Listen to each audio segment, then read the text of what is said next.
कौन है ये महावीर जिसे दुनिया ने मेवाड़ मुकुट हिंदुआ सूरज के नाम से नवाजा। मेवाड़ की राजगद्दी पर बैठने वाले महाराणा प्रताप एक ही वार में घोड़े सहित दुश्मन को काट डालते थे। वो परम स्वाभिमानी शिव भक्त थे जिनके नाम से ही दिल्ली की बादशाहत कांप जाया करती थी। उन्होंने जंगलों में रहना स्वीकार कर लिया पर कभी अकबर की गुलामी स्वीकार नहीं की। 72 किलो का भाला, 81 किलो के छाती कवच और 208 किलो के भारी वजन के साथ महाराणा युद्ध भूमि में निकलते, जिनके रौद्र रूप को देख सामने वाला दुश्मन अपना रास्ता पलट देता। हल्दी घाटी के युद्ध में विशाल मुगल सेना को जबरदस्त टक्कर दी। दिवेर के युद्ध में मुगल सत्ता को घुटनों पर ले आए। अपनी छापामार युद्ध नीति के दम पर मेवाड़ को फिर से आजाद करवाकर केसरिया ध्वज लहरा दिया। मुगलों के 36 किलों को जीतकर 40,000 मुगलों को आत्मसमर्पण के लिए मजबूर कर दिया, जिनके भाले की नोक से शत्रु का रक्त कभी सूखा नहीं, जिनकी तलवार ने कभी पराजय का मुंह देखा नहीं। ये गाथा है उस महाराणा की जिसके सामने हर भारतीय बारंबार नतमस्तक होता है। ये गाथा है रुद्र रूप एक लिंग अवतारी महाराणा प्रताप की। आइए डिमांडिंग पंडित के साथ देखते हैं हुकुम श्री महाराणा प्रताप के इतिहास से जुड़े उन अनसुलझे पन्नों की पूरी दास्तान। मेवाड़ी राणा सुनता ही जा जो। फरवरी 1572 को महाराणा हुकुम ने मेवाड़ की राजगद्दी संभाली। इस समय मेवाड़ की स्थिति काफी खराब थी। पिता उदय सिंह जी के समय मुगलों के साथ हुए युद्ध में मेवाड़ की पूरी व्यवस्था बेहाल हो चुकी थी, खजाना खाली था और चित्तौड़ सहित मेवाड़ के बड़े भाग पर मुगलों का अधिकार हो चुका था और अकबर मेवाड़ के बचे हुए इलाके पर भी अपना अधिकार करना चाहता था। महाराणा प्रताप ने राजा बनते ही अपने समस्त सरदारों को बुलाया और उनसे कहा कि रघुकुल मान सदैव ऊंचा रहेगा। मेवाड़ की छाती पर लहराता मुगल ध्वज मेरा कलेजा चीर देता है। बहुत जल्द हवाओं का रुख बदलेगा। मेवाड़ पर केसरिया ध्वज पूरी शान से लहराएगा। मेवाड़ का भविष्य जरूर चमकेगा। मैं शपथ लेता हूँ, जब तक मेवाड़ को पूर्ण स्वतंत्र नहीं करवा लेता तब तक मैं शांत नहीं बैठूंगा। राजमहलों में नहीं रहूंगा, पलंग पर नहीं सोऊंगा, सोने चांदी के बर्तनों में भोजन नहीं करूंगा। मेरे वीरों, स्वाभिमान की दहाड़ से हमारा टकराव अब विशाल फौजों से होगा, तैयार हो जाइए। सभी सरदारों ने प्रतिघात के स्वर में अपनी तलवारें लहराई। पूरा दरबार महाराणा प्रताप की जयकारों से गूंज उठा। इसी के साथ महाराणा प्रताप ने अपनी सेना को संगठित करना शुरू किया। उन्होंने मेवाड़ के भीलों के गांवों का दौरा किया। भील योद्धाओं को अपने साथ जोड़ना शुरू किया। लोहारों को हथियारों के जखीरे बनाने का काम सौंपा गया। सरदारों को प्राचीन युद्ध कलाओं का अभ्यास करवाया जाने लगा। महाराणा प्रताप द्वारा सेना निर्माण के समाचार दिल्ली के बादशाह अकबर तक पहुंचने लगे। अकबर ने भी राणा प्रताप को रोकने की पूरी तैयारियां शुरू की। उन्होंने महाराणा प्रताप से अपनी अधीनता स्वीकार करवाने के लिए अपने दूत भेजने शुरू किए। इसी के साथ अकबर ने अपने दरबार के सबसे चतुर और वाकपटु दरबारी जलाल खां कोरची को महाराणा प्रताप के पास मेवाड़ भेजा, पर महाराणा प्रताप ने अधीनता की बात सुनकर जलाल को तुरंत रवाना कर दिया। इसके 1 साल बाद अकबर ने आमेर के राजा मान सिंह को महाराणा प्रताप के पास भेजा। इस समय महाराणा प्रताप उदयपुर में थे। मान सिंह सीधा उदयपुर आ गया।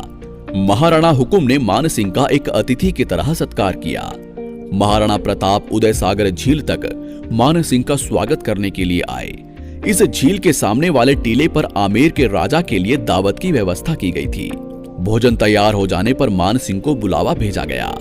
महाराणा प्रताप ने अपने पुत्र अमर सिंह को अतिथि की सेवा के लिए लगा दिया, पर महाराणा प्रताप भोजन के लिए नहीं आए। मान सिंह द्वारा हुकुम के बारे में पूछने पर अमर सिंह ने बताया कि पिताजी को सर दर्द है, वे नहीं आ पाएंगे, आप भोजन करके विश्राम करें। मान सिंह ने भौहें तानते हुए कहा कि राणा जी से कहो कि उनके सर दर्द का कारण मैं समझ गया हूं। मान सिंह ने राणा प्रताप के बिना भोजन स्वीकारने से मना कर दिया। तब राणा प्रताप ने उन्हें संदेश भेजा कि जिस राजपूत के संबंध एक तुर्क से हों, उनके साथ भला कौन राजपूत भोजन करेगा। अब मान सिंह जवाब देने की स्थिति में नहीं था, क्योंकि राणा प्रताप ने तो उन्हें बुलावा भेजा ही नहीं था। मान सिंह ने भोजन को छुआ तक नहीं, केवल चावल के कुछ कणों को जो अन्न देवता को अर्पण किए थे उन्हें अपनी पगड़ी में रखकर वहां से चला गया। घोड़े पर बैठकर मान सिंह ने राणा प्रताप से कहा कि दिल्ली की बादशाहत को अस्वीकार करना एक संघर्ष को चुनौती है। यदि आपकी इच्छा दुखों में रहने की है तो एक दिन आपकी इच्छा जरूर पूरी होगी। मान सिंह ने आंखें तानकर आगे कहा, मैं तुम्हारा अभिमान चूर्ण कर दूंगा। अगली मुलाकात युद्ध भूमि में होगी। राणा प्रताप ने उत्तर दिया, मैं प्रतीक्षा करूंगा। ऐसे ही अकबर ने महाराणा प्रताप के पास अपने 4 दूत भेजे, पर महाराणा प्रताप ने अकबर की अधीनता स्वीकार नहीं की। महाराणा प्रताप द्वारा अधीनता स्वीकार न करने पर सन 1576 में अकबर अपने सभी सेनापतियों के साथ अजमेर आ धमका। यहां अकबर ने मान सिंह को 1 लाख की विशाल मुगल सेना का सेनापति घोषित किया। 3 अप्रैल 1576 को मान सिंह विशाल मुगल फौज लेकर मेवाड़ विजय के लिए निकल पड़ा। 2 महीने चलने के बाद मान सिंह खमनोर नामक गांव में पहुंचा। महाराणा प्रताप के भील सिपाहियों ने अपने राणा को संदेश भिजवाया कि हुक्म मान सिंह असंख्य मुगल सेना को लेकर मेवाड़ की तरफ बढ़ रहा है। पर महाराणा प्रताप तो कब से अपनी तलवार की धार मजबूत कर ही रहे थे। वे भली भांति जानते थे कि युद्ध अवश्य होगा। इधर मान सिंह बनास की नदी के मैदानों में आ पहुंचा। मान सिंह ने यहां मोलेना गांव में अपना डेरा लगाया। दूसरी तरफ महाराणा हुकुम ने अपनी 20,000 की सेना के साथ उससे 6 मील सामने लोसिंग गांव में अपना पड़ाव डाला। विशाल मुगल सेना में राजपूत और मुगल थे, जबकि महाराणा प्रताप की सेना में राजपूत, भील पठान और लोहारों के गांवों के लोग थे। 18 जून 1576 को संसार के अनोखे युद्ध का आगाज हुआ। आकाश में घनघोर बादल थे और धीमी धीमी हवाएं चल रही थी। कभी कभी बिजली की तेज गड़गड़ाहट हो रही थी। इसी बीच मुगल सेना आगे बढ़ने लगी। तभी महाराणा प्रताप ने अपने हरावल दस्ते को शत्रु पर प्रहार करने के लिए आगे भेजा। हुकुम की हरावल सेना ने आगे बढ़ रही मुगल सेना के 3 हरावल दस्तों को पूरी तरह से नष्ट कर दिया। इस घनघोर हमले से घबराकर मुगल सेना का हरावल खेमा लूणकरण के नेतृत्व में भेड़ों के झुंड की तरह भाग निकला। अब मेवाड़ और मुगल सेना आमने सामने आ चुकी थी। तभी वीर विराट मेवाड़ मुकुट हिंदुआ सूरज महाराणा प्रताप ने युद्ध भूमि में प्रवेश किया। राणा श्री के युद्ध में आते ही मुगल खेमे में दहशत का माहौल फैल गया। महाराणा जिस ओर बढ़ जाते वहां शत्रुओं की लाशों के ढेर लग जाते। मुगलों ने पहली बार महाराणा प्रताप को देखा था। इससे पहले सिर्फ उनका नाम ही सुना था। बंदायूनी ने अपनी किताब में महाराणा प्रताप के संबंध में लिखा कि वो बहुत लंबे, मजबूत और ताकतवर थे। प्रताप हाथ में तलवार लेकर जब चलते थे तो ऐसा लगता था कि मानो आधी सेना को अकेले ही लेकर डूबेंगे। उनके चेहरे पर सदैव गुस्से की लकीरें चमकती रहती थी। युद्ध भूमि में शुरुआत से ही किसी मुगल सैनिक ने उनको छेड़ने की हिम्मत नहीं की। महाराणा प्रताप की सेना ने 3 घंटों में ही लाशों के ढेर लगा दिए। घबराई हुई मुगल सेना अरवली की घाटी की तरफ भागने लगी। मुगलों को भागते देख सेनापति मेहतर खां जोर जोर से चिल्लाने लगा कि बादशाह सलामत अकबर विशाल सेना लेकर खुद युद्ध भूमि में आ रहे हैं। यह शब्द सुनकर भागती मुगल सेना सोच में डूब गई कि भागे तो अकबर मार देगा, नहीं भागे तो राणा मार डालेगा। महाराणा प्रताप अब मान सिंह को युद्ध भूमि में ढूंढने निकल पड़े, जिसने कहा था कि अगली मुलाकात युद्ध भूमि में ही होगी। तभी हुकुम ने देखा कि मान सिंह हाथी पर बैठा था। महाराणा प्रताप ने बड़े वेग से चेतक के अगले पैरों को मान सिंह के हाथी के मस्तक पर टिका दिया और अपने भाले से मान सिंह पर करारा प्रहार किया। पर मान सिंह अपने हाथी पर लगे हौज में छुपकर बैठ गया, पर राणा श्री के करारे वार से उसका महावत मारा गया। मान सिंह के हाथी की सूंड में एक तलवार लटकी हुई थी, जिससे चेतक का अगला पैर कट गया। इस समय तक महाराणा प्रताप के पैर में एक गोली लगी हुई थी। उनके शरीर पर असंख्य घाव थे। पूरा शरीर खून से लथपथ हो चुका था। तभी सादड़ी रियासत के झालाबिदा ने कहा कि हुकुम, आपके प्रिय चेतक को इलाज की जरूरत है और आपके पैर पर भी गोली लगी है, जिससे जहर फैल सकता है। आप तुरंत वैद्य जी के पास जाएं। महाराणा प्रताप अपने घोड़े चेतक को अपने पुत्र की तरह प्यार करते थे। उन्होंने झालाबिदा को मेवाड़ का राज छत्र दिया और बोले, सेना को पूरा नेतृत्व देना और स्वयं चेतक पर सवार होकर युद्ध को पूरी तरह से पहाड़ियों की तरफ मोड़ लिया, जहां पहाड़ियों पर भीलों ने युद्ध का मोर्चा संभाल लिया। मुगलों को अब एक नई टक्कर मिली। महाराणा प्रताप चेतक को लेकर पर्वतों की ओर निकल पड़े।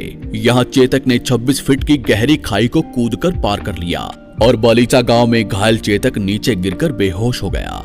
तभी महाराणा प्रताप का छोटा भाई शक्ति सिंह, जो मुगल सेना की तरफ से लड़ रहा था, महाराणा प्रताप का पीछा करते हुए यहां तक आ पहुंचा। महाराणा प्रताप बेहोश चेतक को सहला रहे थे कि तभी उनकी नजर शक्ति सिंह पर पड़ी। उन्होंने शक्ति सिंह से कहा, सीना खुल्या मार भाला, तुम गोद गुलामी टीकण लगे, भारत माते कह दूंगा, तेरे पूत दामन में बिकन लगे। शक्ति सिंह बड़े भाई के शब्दों को सुनकर फूट फूट कर रोने लगा और भाई के पैरों में जा गिरा। इधर हल्दी घाटी के मैदानों में घमासान युद्ध चल रहा था। घाटी के दरों में राणा पुंजा भील और राजपूत सरदार मुगलों को भीषण टक्कर दे रहे थे। अंत में मान सिंह ने हल्दी घाटी के दर्रों में जाने की बजाय मुगल सेना को वापस अजमेर चलने का आदेश दिया। अकबर की विशाल साधन संपन्न सेना का गर्व मेवाड़ी सेना ने मिट्टी में मिला दिया। मान सिंह और आसफ खान जब खाली हाथ अकबर के सामने उपस्थित हुए तो क्रोधित अकबर ने 3 महीने तक उनके दरबार में आने पर पाबंदी लगा दी। उनकी संपत्ति को जब्त कर लिया गया, उनका वेतन और सभी सुविधाओं को तुरंत रोक दिया गया। हल्दी घाटी के भयानक युद्ध के बाद महाराणा प्रताप अपनी सेना के साथ कुंभलगढ़ आ गए। विनाशकारी युद्ध का पासा महाराणा प्रताप के पक्ष में था, पर इस समय तक उनका खजाना खाली हो चुका था। हल्दी घाटी के 4 महीने बाद ही सन 1577 में अकबर ने एक बार फिर शाहबाद खान के नेतृत्व में भारी सेना कुंभलगढ़ पर हमला करने के लिए भेजी। हल्दी घाटी जैसे विशाल युद्ध के बाद एक नया युद्ध मेवाड़ की सेना के लिए भारी था, अतः महाराणा प्रताप ने किले को त्याग दिया। कुंभलगढ़ पर शाहबाज खां का अधिकार हो गया। कुछ महीनों के बाद महाराणा प्रताप ने फिर से सेना तैयार की और पूरी तैयारी के साथ शाहबाज खां पर आक्रमण करके कुंभलगढ़ को वापस जीत लिया। कुंभलगढ़ विजय के बाद महाराणा प्रताप ने आगे की रणनीति बनाने के लिए सभी सरदारों को बुलवाया। जहां सरदारों ने हुक्म से कहा कि हमें सिंध की तरफ निकलना चाहिए, जहां हम धन का बंदोबस्त करके एक विशाल सेना का निर्माण करेंगे और सीधा अकबर पर आक्रमण करेंगे। इसी उद्देश्य से महाराणा प्रताप भाण सोनगरा को कुंभलगढ़ का किलेदार नियुक्त करके गुजरात की तरफ निकल गए। आगे इसी रास्ते में महाराणा प्रताप ने शाहबाज खां को 2 बार पराजित करके वापस लौटने पर मजबूर किया। गुजरात पहुंचने के बाद महाराणा प्रताप ने चूलिया गांव में अपना डेरा लगाया, जहां परम दानवीर भामा शाह ने महाराणा प्रताप के लिए अपना खजाना खोल दिया। उन्होंने महाराणा प्रताप को 25 लाख रुपए की सहायता दी। इतने बड़े धन को पाकर हुकुम पुनः सेना की तैयारियों में जुट गए। बस यहीं से असली संघर्ष की शुरुआत होती है। महाराणा प्रताप ने सिंध जाने की बजाय पुनः मेवाड़ की तरफ कूच किया और सन 1582 में दिवेर के दर्रों में स्थित मुगल थानों पर आंधी के समान टूट पड़े। हुकुम रुद्र रूप धारण कर चुके थे। उन्होंने अपने सामंतों को आदेश दिया कि किले को चारों तरफ से घेर लो, कोई बचकर नहीं निकलना चाहिए। तभी महाराणा प्रताप के पुत्र अमर सिंह ने अकबर के चाचा सुल्तान खान पर भाला फेंका, जो सुल्तान खान के घोड़े सहित आर पार निकल गया। यहाँ 36,000 मुगलों ने महाराणा प्रताप के सामने आत्मसमर्पण कर दिया। महाराणा ने दिवेर के किले पर केसरिया ध्वज लहरा दिया। मुगलों की दिवेर हार से बौखलाए अकबर ने सन 1584 में महाराणा प्रताप को बंदी बनाने के लिए भेजा, पर जगन्नाथ कछवाहा बुरी तरह से पराजित हुआ। उसने महाराणा प्रताप से माफी मांगी और बकायदा हरजाना भी दिया। इसी के बाद महाराणा प्रताप ने कमल मीर के किले को जीत लिया, जहां अमर सिंह ने कमल मीर के मुगल अधिकारी अब्दुल्ला को कई टुकड़ों में काट डाला।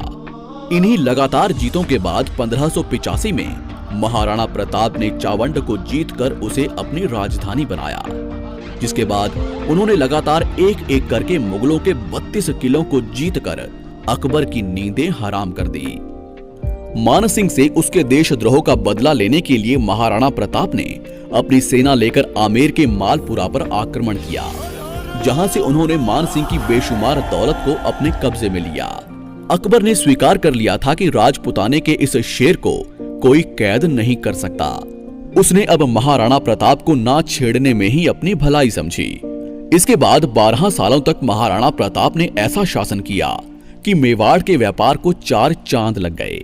मेवाड़ की खोई हुई चमक वापस लौटने लगी।